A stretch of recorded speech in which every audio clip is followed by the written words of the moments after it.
This is an ABC News special report. Now reporting, George Stephanopoulos.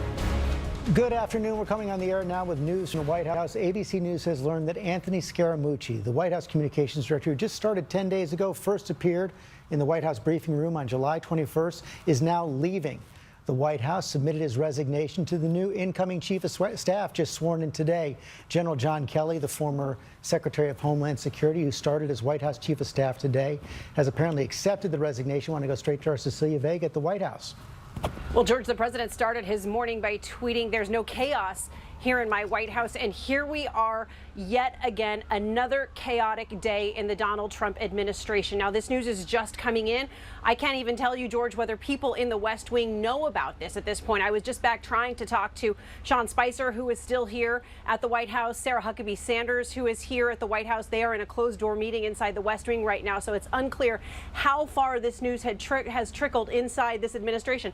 George, I was in that briefing room when Anthony Scaramucci walked in a few days ago. I happened to go on vacation last week. I haven't even had time to introduce myself to him. That's how short his tenure inside this White House has been. As you said, less than 2 weeks on the job. Of course, you'll remember that tirade, that F-bomb profanity-laced tirade that made huge headlines over the last week, talking about numerous people inside this administration, co-workers they would have been. But now, as you say, it seems that he is out. He is no longer going to be a part of the top tier of this administration. And it comes on a day when the president is trying for a reset. He just a few hours ago swore in a new chief of staff here, John Kelly, who he said would be one of the greatest chiefs of staff in the history of Washington. So we shall see. But once again, a very, very chaotic day here, George. Now the third senior staffer in the last 10 days to leave, as you mentioned, Sean Spicer, the outgoing White House press secretary, Reince Priebus.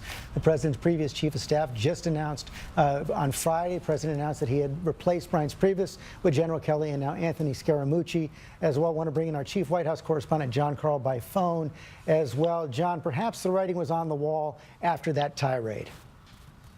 The writing was certainly on the wall. I would argue, George, the writing was on the wall even before that.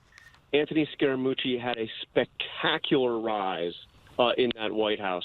That first briefing, the president loved it. But what happened is you saw more attention focused on his communications director than on the president. Within the president's inner circle, some people actually started referring to Anthony Scaramucci as mini-me. Mini Donald Trump, and there was, you don't survive long, especially in this White House, when you are the focus of more attention than the president. But then there was that tirade. There were concerns about his financial disclosure, and more important than anything, George, a new chief of staff who is coming in with more authority. If you remember, during that one briefing that Scaramucci had, he made it very clear to say, "I report to the president." He said he didn't report to Reince Priebus, the then chief of staff. "I report to the president."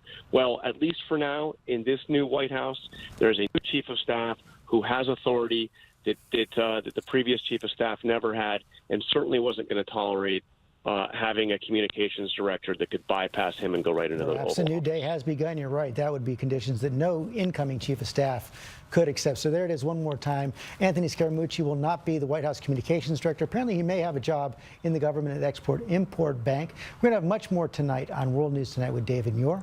Have a good day. This has been a special report from ABC News.